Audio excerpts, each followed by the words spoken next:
ជំរាបសួរពុកម៉ែបងប្អូនទាំងអស់គ្នាចាថ្ងៃនេះគឺនាំមកចកអាចារ្យនំគ្នាមកបេះព្រីងចានេះព្រីងនៅនេះ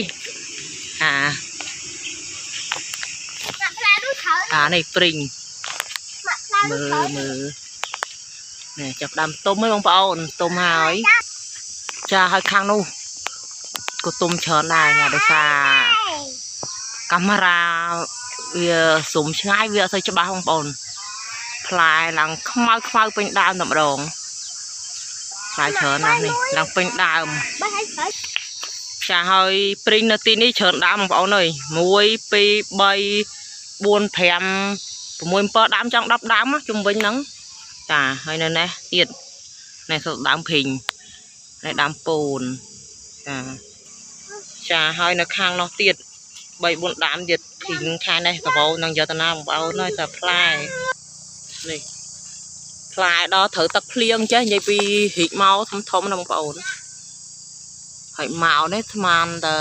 ព្រីងនឹងស្រួលឡើងអត់បានយកទៅពួកមកបេះបានខាងក្រោមនឹងបានតិចតួចដែរផ្លែ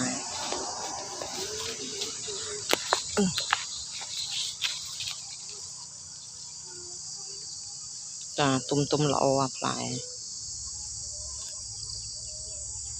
ឡូវនេះយើងភ្លក់រសជាតិផ្លែព្រីងទាំងអស់គ្នាបងប្អូនថាព្រីងហ្នឹងរសជាតិផ្អែមឬក៏ជូរចាភ្លក់មួយផងជូរផ្អែមខ្លាំង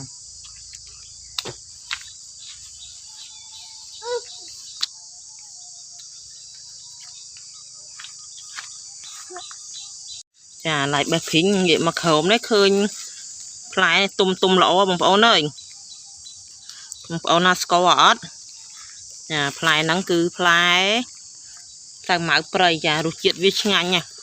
ផ្លែខាងក្នុងគ្រាប់វារៀងនឹងផ្លែសាសិនដែរបងប្អូនតែរសជាតិវាឆ្ងាញ់បែបមួយយ៉ាងគឺជូរអែមដែរចាហើយផ្លែច្រើននេះផ្លែច្រើនដល់ហើយនេះបត់ហើយទៅយកថងដោះគោពូឈីនៅក្នុងកន្ត្រកកង់មកកូនយកមកដាក់សាវម៉ៅព្រៃបើសាវម៉ៅព្រៃនេះអាហ្នឹងក៏ឆ្ងាញ់ដែរកូននេះផ្លែច្រើនណាស់បងប្អូនអើយបងប្អូនអើយនេះផ្លែល្អបើដល់ថាញ៉ាំអត់ខាងខ្ញុំគេហៅថាផ្លែស្នាកវៃចុះខាងពុកម៉ែបងប្អូនហៅផ្លែអីផ្លែចុះកំល្អហ្មងបងប្អូននេះពេញនឹងតម្រងពេញដើមហ្មងនេះពីផ្លែចកំល្អបងប្អូននេះផ្លែល្អប៉ុន្តែដឹងថាញ៉ាំអត់ទេខាងខ្ញុំគេហៅថាផ្លែស្នាកវៃផ្លែឡើងមូទុនល្អណាបងប្អូនអើយណែព្រីងផ្លែដល់ត្រូវទឹកភ្លៀងចេញពីរីកល្អណាមើលអ្នកមកជួយបេះព្រីងហាបេះកូនបេះហ៎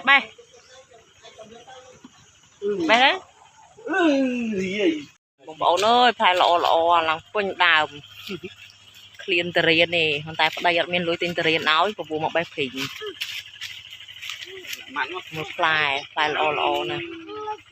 តើនេះវិញបងប្អូនអើយនិយាយពីផ្លែឡើងស្ញក់ឡើងស្ញេះដូចតាពាំងបាយជូរអញ្ចឹងនេះមកផ្លែអូយនេះផ្លែល្អឡើងខ្មៅ